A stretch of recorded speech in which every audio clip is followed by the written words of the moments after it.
All right, so last time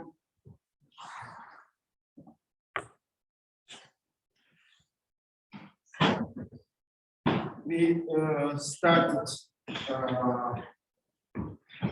section 6.3, some global theorems about surfaces. So last time, so we started with some global theorems. And the first result we proved was this.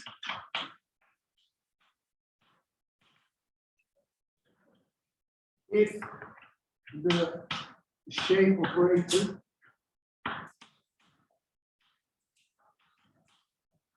is identically zero,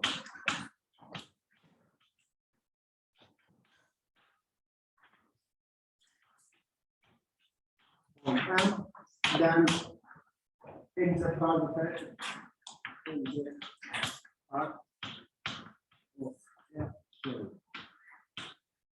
well, assuming that n is connected, I guess,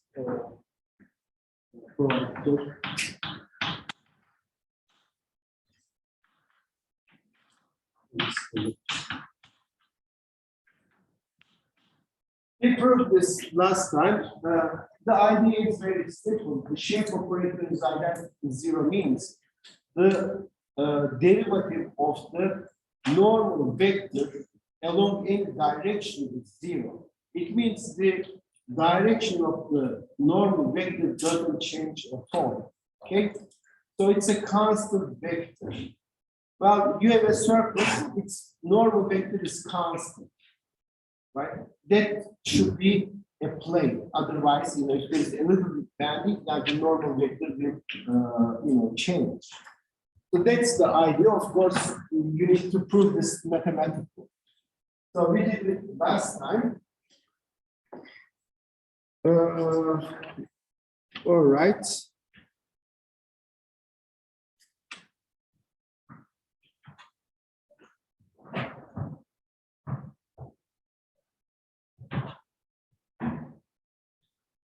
Okay, now to go further, we need first the definition. A surface M is called all if every point of M is umbilic. Like sphere or plane, okay, all the points are umbilic points. So in that case, we call the surface all umbilic. And the lemma is this. So we have a fact. If M is a connected or umbilic surface, then M has constant Gaussian curvature.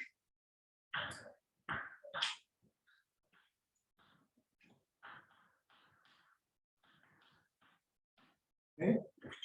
So if the curvatures, principal curvatures are all the same at all points, but that doesn't mean that. So it means that at any point, all the normal curvatures are the same, but this may change from point to point. Okay, this may change from point to point. So at one point, all the curvatures, normal curvatures are like say 5. At some other point, all the normal curvatures are 7. So the assumption says that that's possible. The conclusion is that even in that case, Gaussian curvature has to be constant. So this means what? Actually, that cannot happen. I mean, since the of course Gaussian curvature is the product of the principal curvatures. If at one point all the curvatures are, let's say 5, then the Gaussian curvature is 25.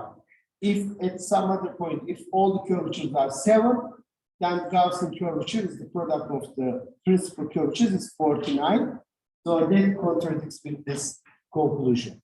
So if surface is connected and all oblique, then the Gaussian curvature must be the same at all points, which implies that the normal curvatures at all points are constant. Okay, so at all points it is say 5. Okay, so let's see how this is the case.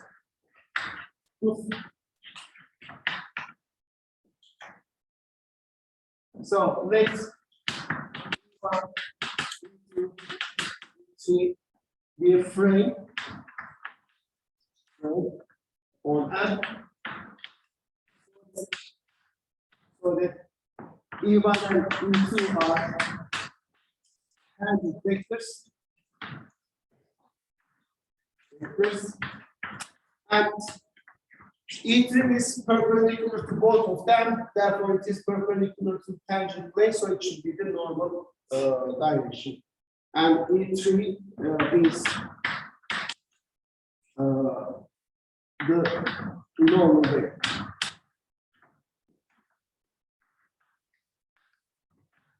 So that's an adapted frame, right? We call this an adapted frame. All right, so here is the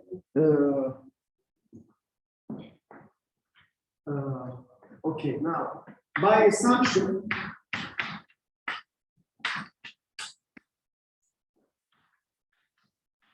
P, which is equal to right? So these two curvatures, principal curvatures, at any point are the same. Let's call this common value by simply KP, okay? Because I know that principal curvatures are the same. It's an oblique point. Let's call that point. Let's call that common number KP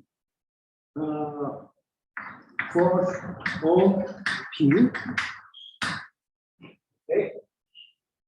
So the assumption is that principal curvatures K1 and K2 are the same, the maximum and minimum value of the normal curvatures. Now, we know this, we prove the following. Ek1, E1, K2, okay, we prove this.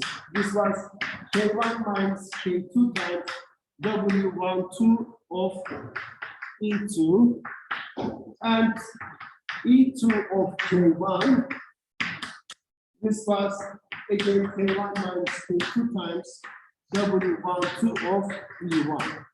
But by assumption, these curvatures are the same. So these two numbers are the same. So that both E1 K2 and E2 K1 are equal to 0. Okay. What is this? This is just the directional derivative of K2 along E1. This is the directional derivative of the function K1 along E2, right? These are just vectors eating functions. How a vector eats a function, it just takes its derivative. But we know that this is also equal to the following. However, dk2 of E1. So this time, function eats the vector. How? You take its derivative, differential. So this is a one form, it eats function, and you fit this one form of this function. But we know that this is just E1 of K2, right? Last time I explained this on detail.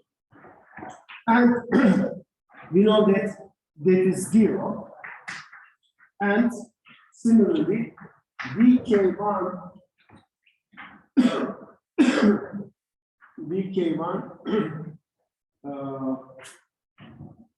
of E2, which is E2 of K1 is equal to 0. So, but K1 and K2 are just K. So this means what? Right? They are not different functions, they are the same functions. So dk of E1 is equal to 0 and dk of E2 is 0. Because both K1 and K2 are equal to K. Now, this is the one form and it vanishes on both basis elements of the tangent space. Right? This is a linear function which is 0 on all the basis elements. Well, then it has to be 0. Okay? Since E1 and E2 form a basis for the tangent space, we see that this one form, dk, is identical to 0. And this is true at all points, of course, not just at one point, but at all points for all p. And this means what? This function has differential which is equal to 0. What is the differential? Right? dk is just, remember, this is just d. Okay, let me write it this way.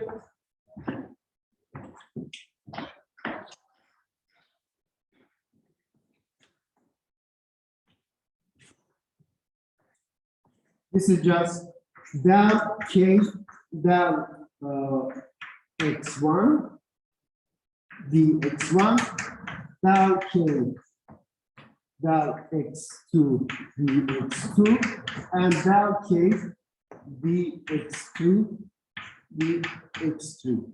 So this thing is 0. Well, this means all these digits are 0, right? So del k del xi are 0 at all points. Well, it is actually slightly something different than this, but nevertheless, it comes down to this.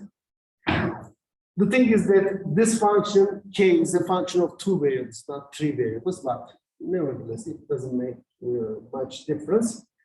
The conclusion is that all the partial derivatives of k is 0, meaning that the function k must be constant. Hence, function k must be constant.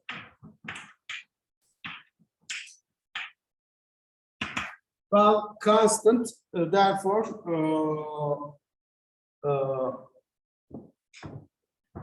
hence, Gaussian curvature is a function.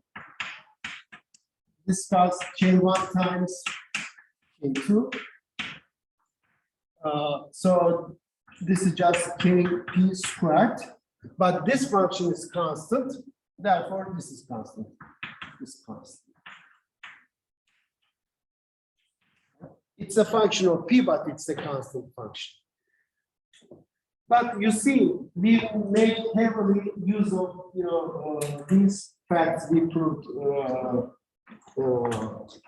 earlier. So this differential geometry is something like this, okay? You make a lot of preparations using calculus, basically, and then you just use them in a smart way to obtain some results.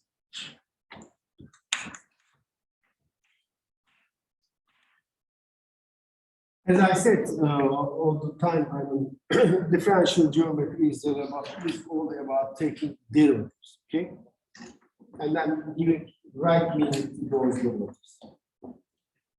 Okay, now theorem is this: if m is a surface in R3 as it is all complete. And Gaussian curvature is positive. So if it is only umbilic, then we know that Gaussian curvature is constant. Okay, constant.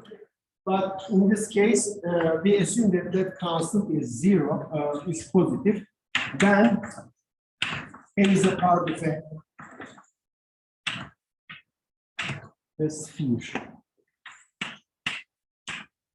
of radius 1 square root.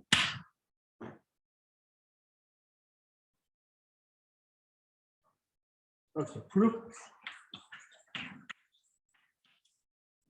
Now, since it is all umbilic, the lemma, previous lemma, tells us that the Gaussian curvature has to be constant.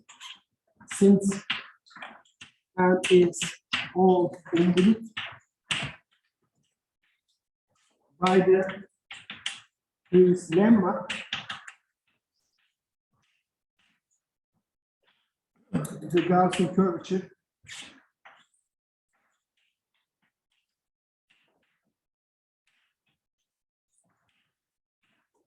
K is constant.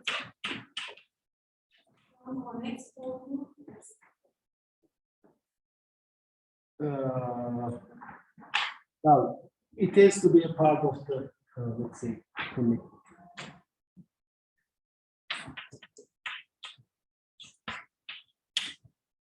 It has to be a part of the assumption. You're right.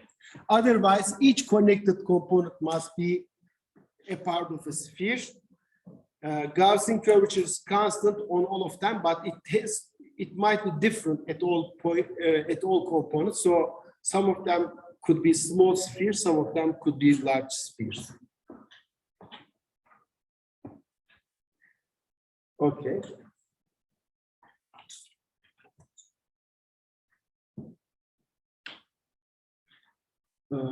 Is a constant function. So that's the first observation. Now we proceed as follows. Let P be a point and consider the point C, which is P plus 1 over Kp times E3P. Kp here is the, since it is all umbilic, it is this common value. We know by the previous lemma, of course, this, although I write P here, actually it's a constant function, okay?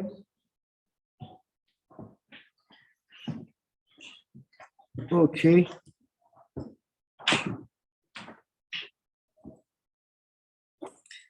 Birazcık sanki şey mi? Fena değil. Okay.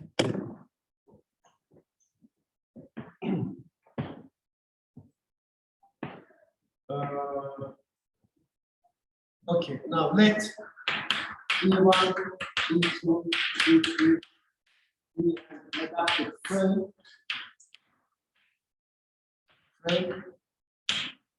And okay, adaptive frame for M.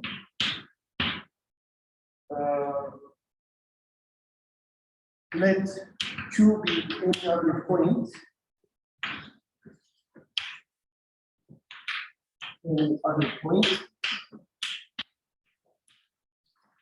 of M, and choose a curve, smooth curve alpha from 0, 1 into M, so that alpha 0 is equal to P and alpha 1 is equal to 2. Okay. So on the surface,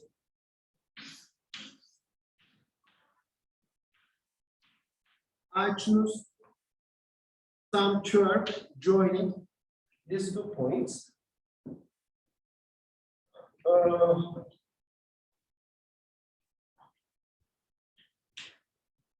Consider curve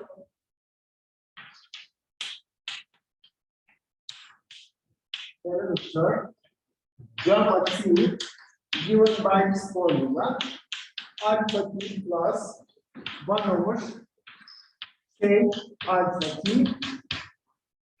e to gamma alpha t. K is the common value for normal curvature at that point. And here I have the normal vector. You see what I am doing? You are at some point on the sphere, and then you at that point 1 over this times this vector. So you are at a point. This is just the radius. Okay, we will see. Right, let me stop. Okay, now by the previous lemma, this is a constant function. Since k and Gaussian curvature are constant functions, are constants by the previous lemma.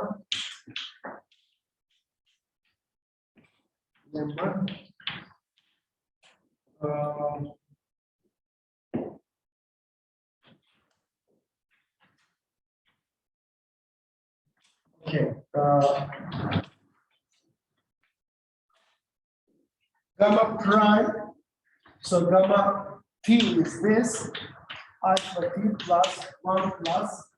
I can write here k, that constant, times E3 of gamma 3, and its derivative will be what? Its derivative will be just this plus this is a constant. Okay, then the derivative of this. So what is this? It's just dt of E3 gamma 3. But what is this? This is the normal vector, and you put this curve in it, and you take the derivative. This is nothing but the definition of shape operator. So this is just okay. Let me write it this way. So here's d over dt of E3 of gamma 3 is just well, it is u prime, u meaning the normal vector, and minus the shape operator.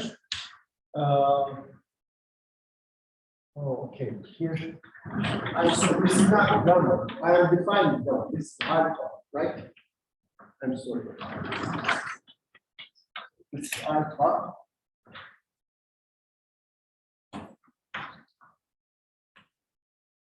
Alpha t. Alpha t.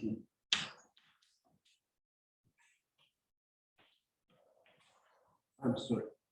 Alpha t. So this is just S of alpha prime,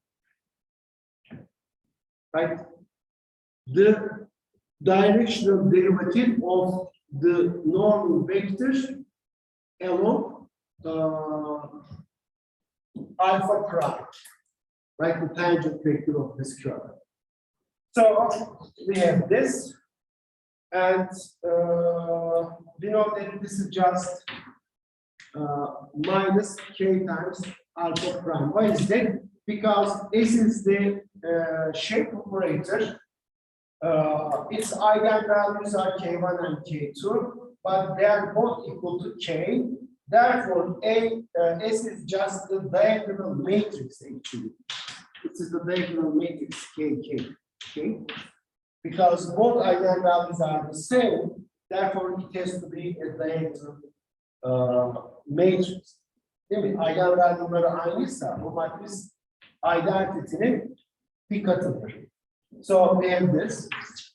So if I plug this into the formula, we get what? Now that gamma prime, which is just alpha prime plus 1 over k times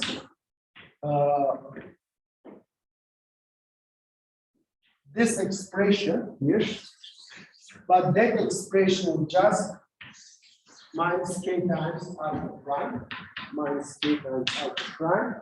So you see that it's just alpha prime minus alpha prime, which is 0.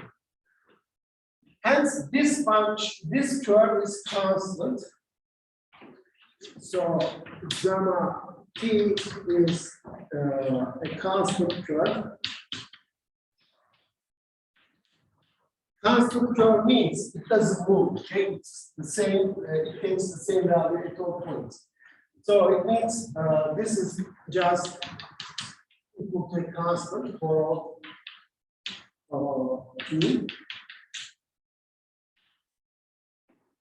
Okay, for all t. Here C is some point in our T, of course, on the surface. It's a point on the surface. Okay.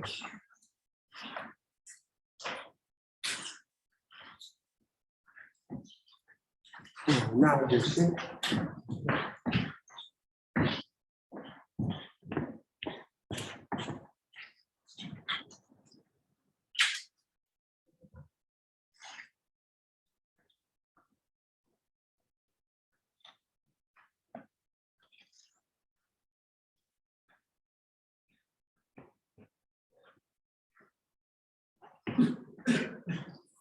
Okay, so let's change the board.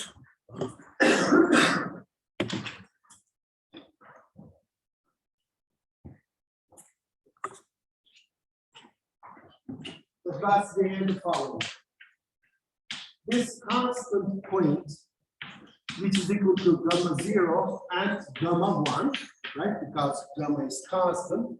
But when you plug t equals 1 in gamma, right?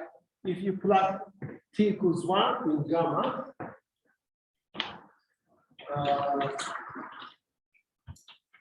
you get alpha 1. This is constant. Okay, so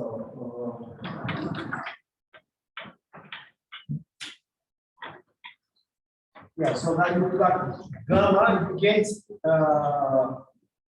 E3 and Q. Okay, so write down what you want to finish.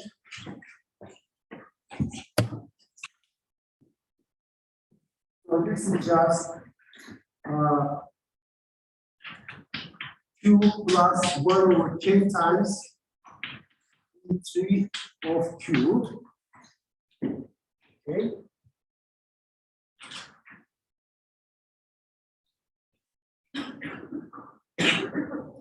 Pardon, bir dakika. 1 verince alfa 1 Q'ya eşit, tamam.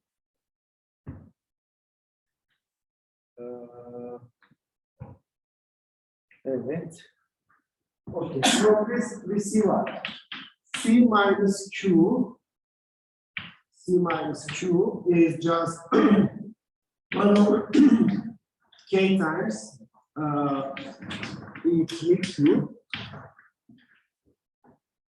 Well, this is the point in R3, this is another point in R3, and this is just 1 over k times this vector, unit vector. So if I take norm of this, I get this. Norm of E3Q, but this is just 1. So this means, hence, C minus Q is equal to 1 over K. For all Q on the surface, because Q was, remember, where was Q? Q was an arbitrary point on the surface, right? By the choice of Q. By the choice of Q,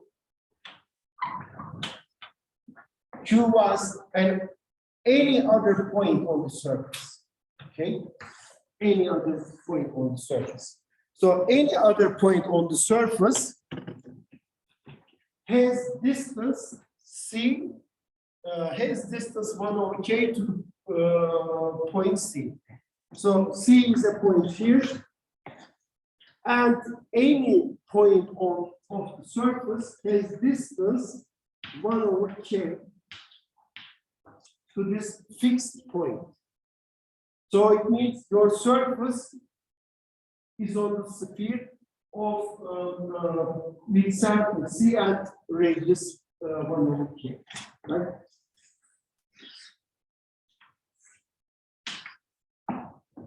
And Q is on the surface, is on the sphere with center C and radius 1 over K. Q is just an arbitrary point, therefore, so that N is a part of that sphere.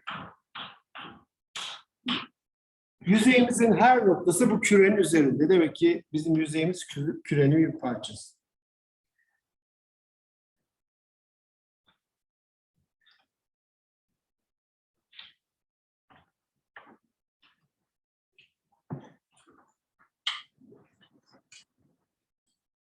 Previously proved also that if the surface has all umbilic and Gaussian curvature is 0, meaning that all the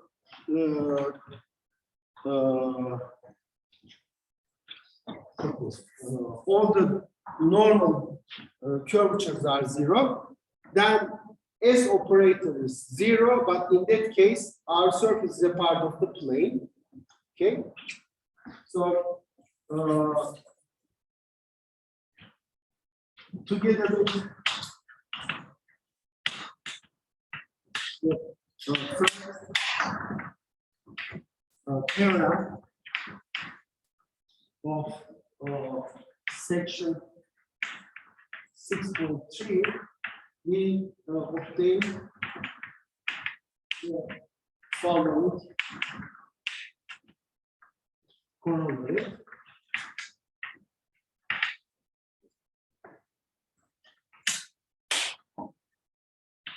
What's that corollary?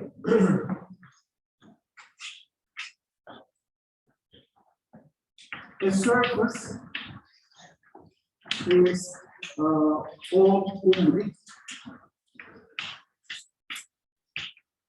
if and only it is a part of a plane or a sphere. The first theorem we proved in section 6.3 was if the shape operator is 0, then the surface is a plane, right? Is a part of a plane. But this assumption that if it is all umbilic, then we know that Gaussian curvature is constant. And normal curvatures are also constant because it is the square root of the Gaussian curvature. If the Gaussian curvature is 0, then its square root is 0, meaning that both K1 and K2 are 0. But that means the shape operator is 0. And if the shape operator is 0, then your surface is a part of the plane. If, on the other hand, the Gaussian curvature is positive, we just proved that in that case, your surface is a part of a sphere. Therefore, if your surface is all umbilic, then it is either a part of a plane or part of a sphere. Okay? All right. Our next result is the following. On every compact surface, there is a point. There's a point at which the Gaussian curvature is constant.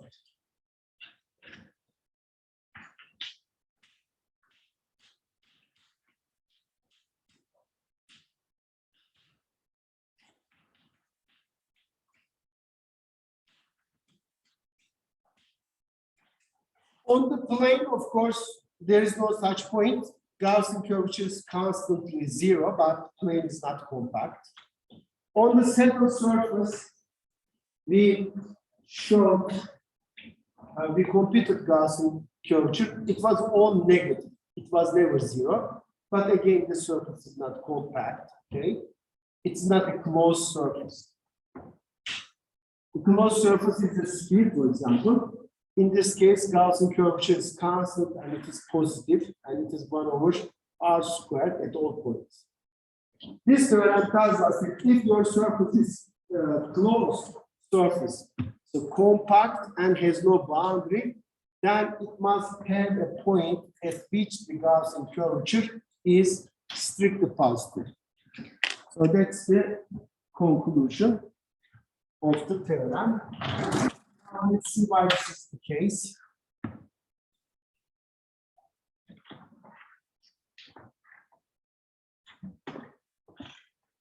As I said earlier, I mean, I don't expect you to, memorize the proofs and everything. Okay, you have to just know the results and have some idea how they are proved.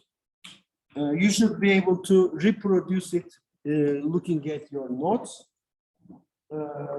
That's it. I mean, you don't have to memorize the proofs or anything, okay? But you should have some idea how they are proved, okay? What are the main ingredients and so on. Okay, now here's the proof of this result. Okay, now let's have be the following function. Be the function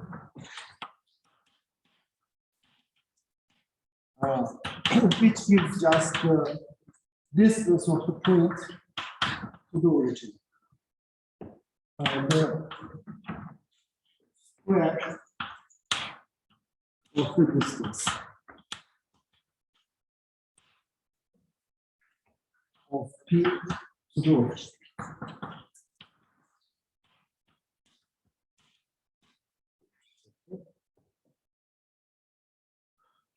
Since f is continuous and m is compact, there is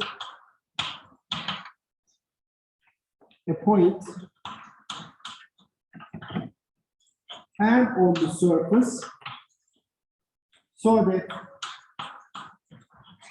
f of m is the maximum value.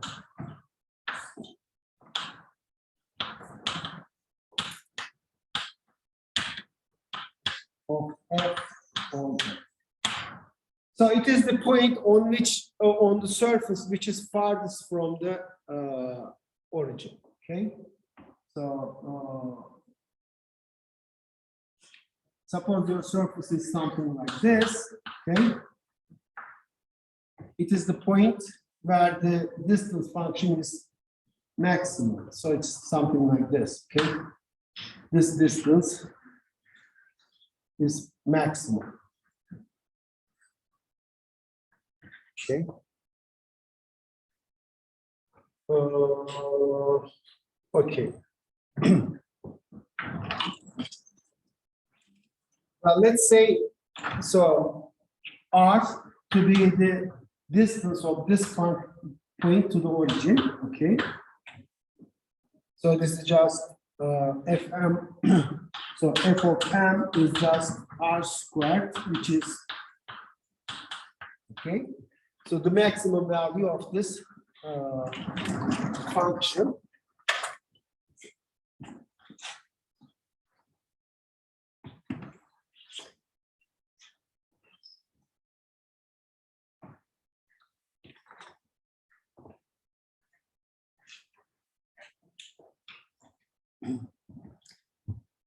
The claim is the following.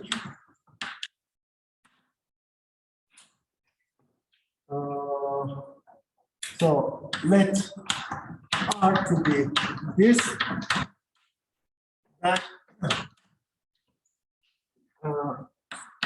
the Gaussian curvature at that point is at least 1 over R squared.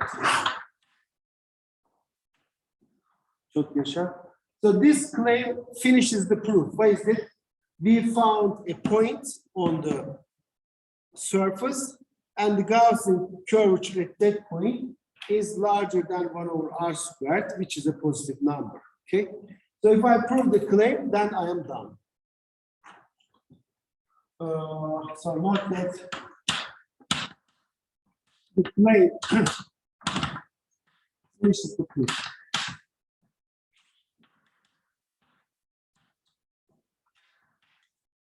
So proof of the claim.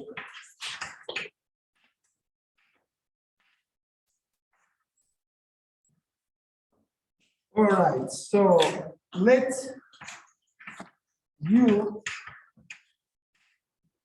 be a tangent vector, be a unit tangent vector at the point M. So here I choose a tangent vector, okay?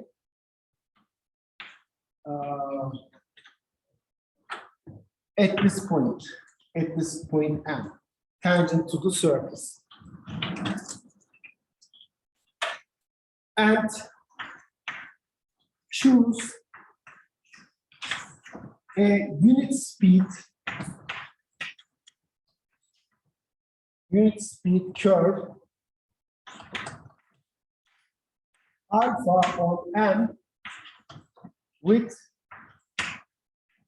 alpha 0 equals M and alpha prime 0 is equal to 0.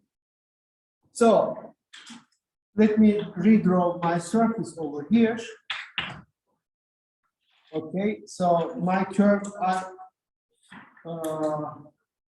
okay, U is this direction, and my curve is something like this. Okay, alpha. At this point, its tangent vector is this vector. Okay.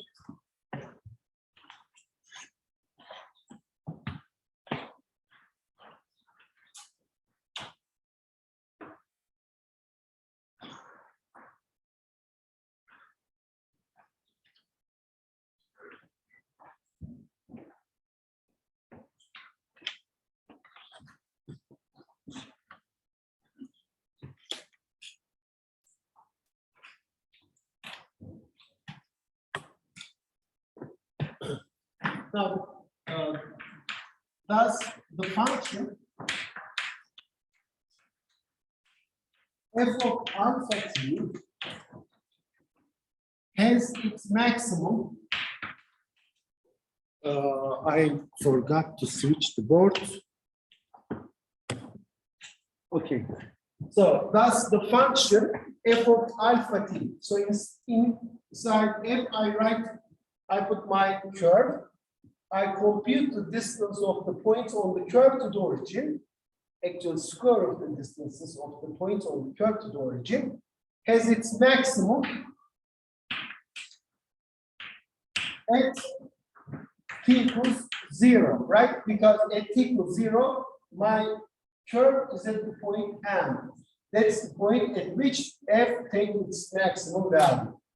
So this function, this composition, is a function of t, and it has maximum value at t equals 0.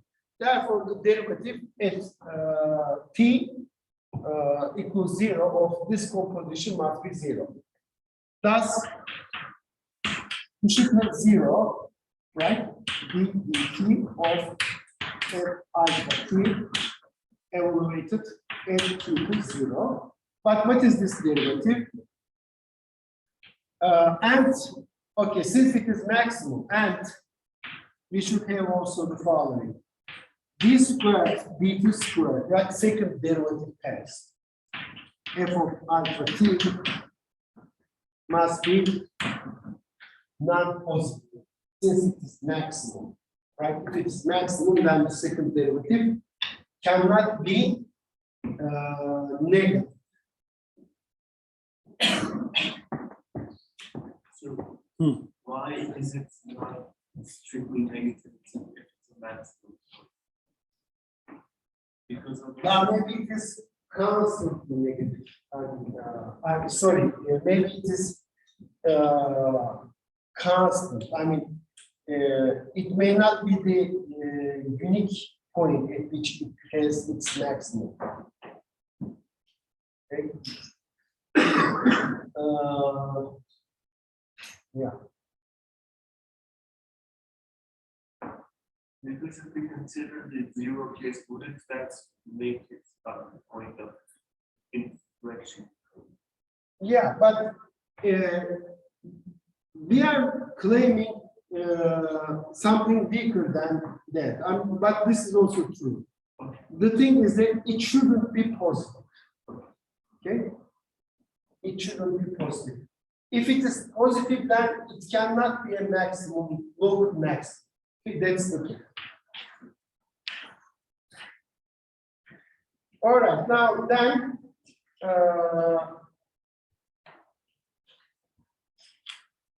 okay, now 0, f of alpha t derivative at 0, but what is this? This is just f of alpha t. This is just the norm of alpha t squared, right? I have to take derivative of this and compute it at 0.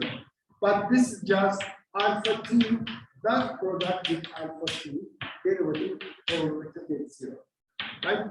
Norm alpha t squared is just alpha t dot product with alpha t. What is the derivative of this? You use Leibniz rule.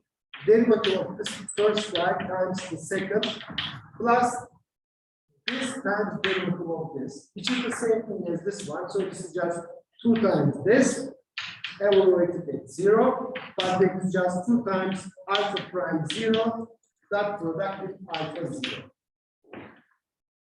Okay, so this is just 2 times, this is just the vector u, this is the point M, considered as a vector.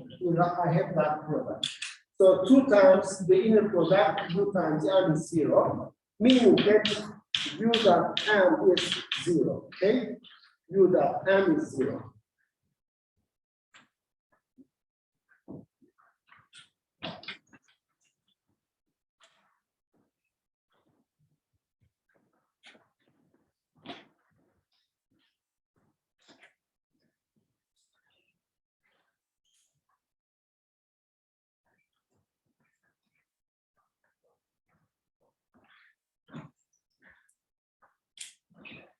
All right. Now, however, U was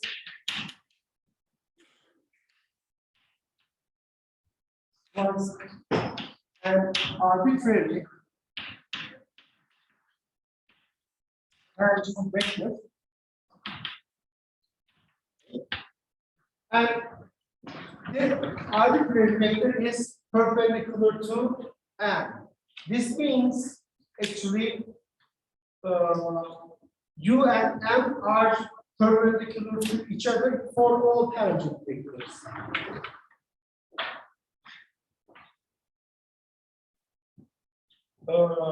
Hence, u dot m is 0 for all u in the tangent space, meaning that m is a normal vector. To m at the point m.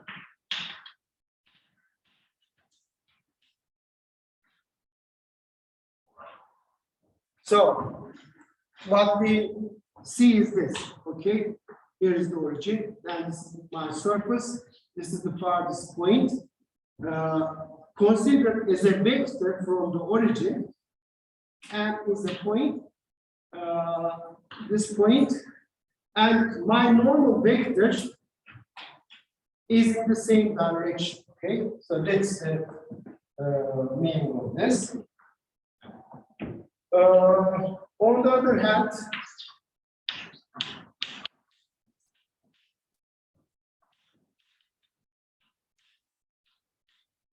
we have this b squared t squared f of alpha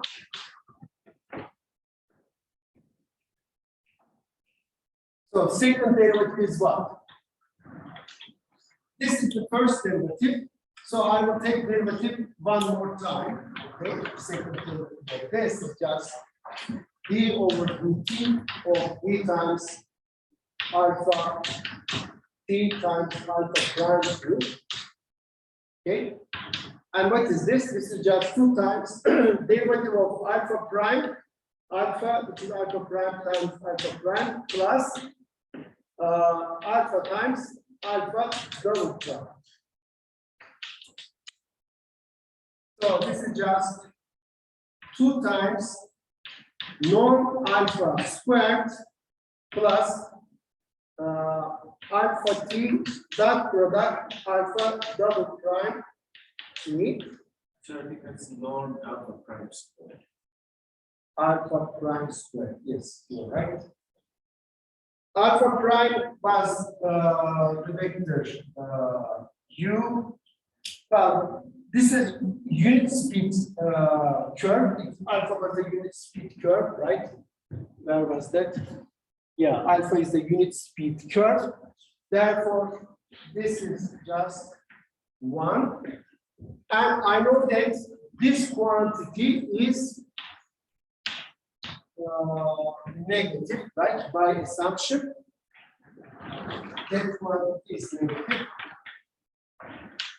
So what we see is that, let me go to the first board.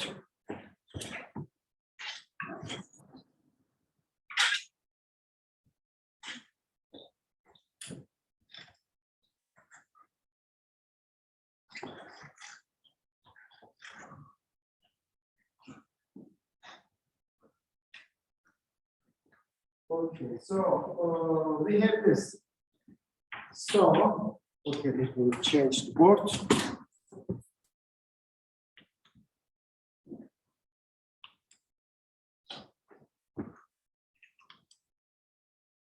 No, I have to switch to one.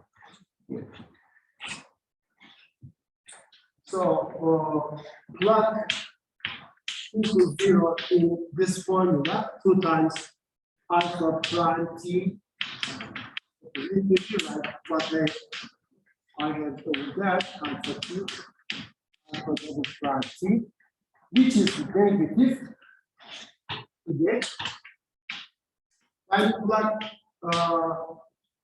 0, you get this is u dot u plus 2 times m dot alpha double prime 0.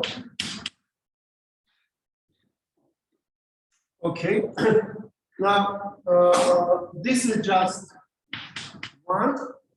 So meaning that m times alpha double prime is less than -1.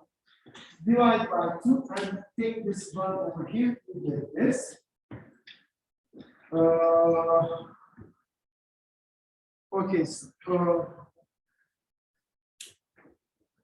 okay, let's okay, since this is R, the maximum distance of the point on the surface to the origin was R. Divided by R, we get this. M over R dot product alpha double prime 0 is less than minus 1 over R. But now this is the normal vector. Normal vector times alpha double prime inner product is equal to this. Well, what is this normal vector? Times this. This is just the normal curvature, right? Normal curvature. So this is just the normal curvature along the direction. So this is just K of U.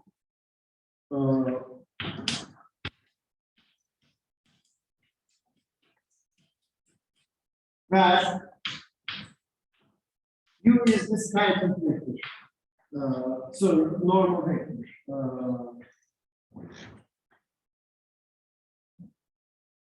No, U is alpha prime 0.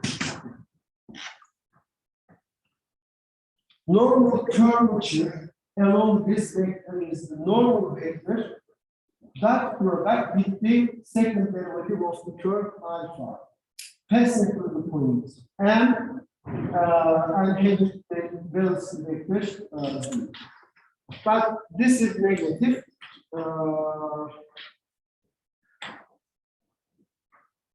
And this is true for all alpha. This holds for all alpha and thus O U in the tangent space, meaning that all these normal curvatures are non-positive. Okay.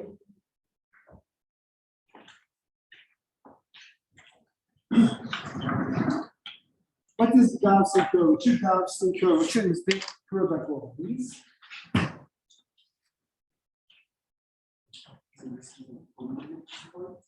Sorry? Is this a convergence point? No. No. This is less than 1 over R for all U. Okay? Yeah, they are not the same, but they are all negative.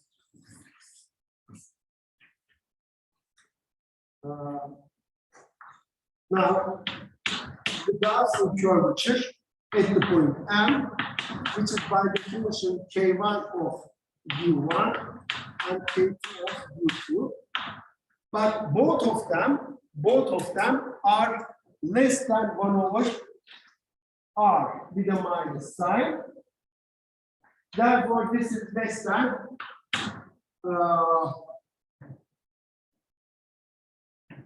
no, this is both of them are less than 1 over R.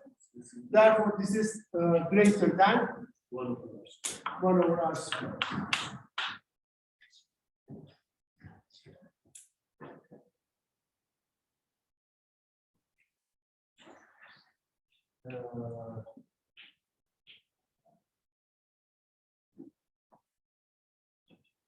Yani her ikisi de eksi 1 bölü 3'ten küçükse, değil mi? O zaman çarpımı da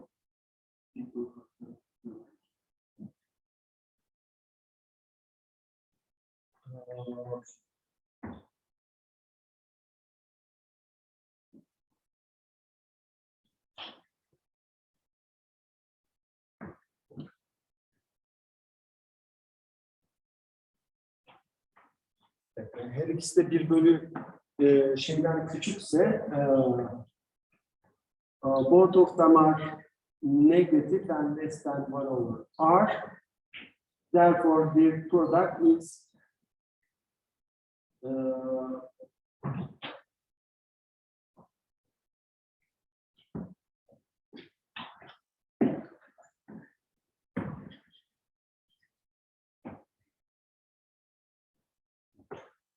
is it larger than 1 over r squared?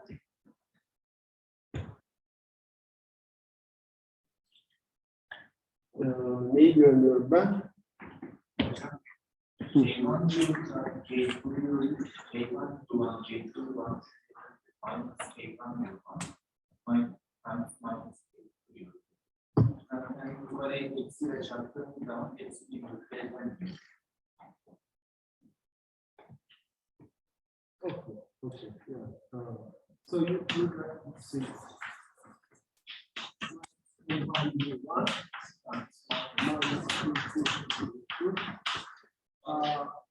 Both of them are larger than 1 over.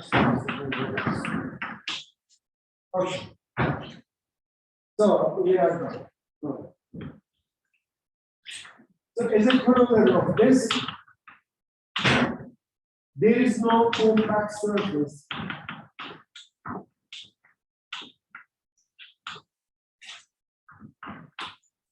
Surface in R3 with Gaussian curvature is always negative or non-positive. All right, I think I already passed like 12 minutes, so let me stop.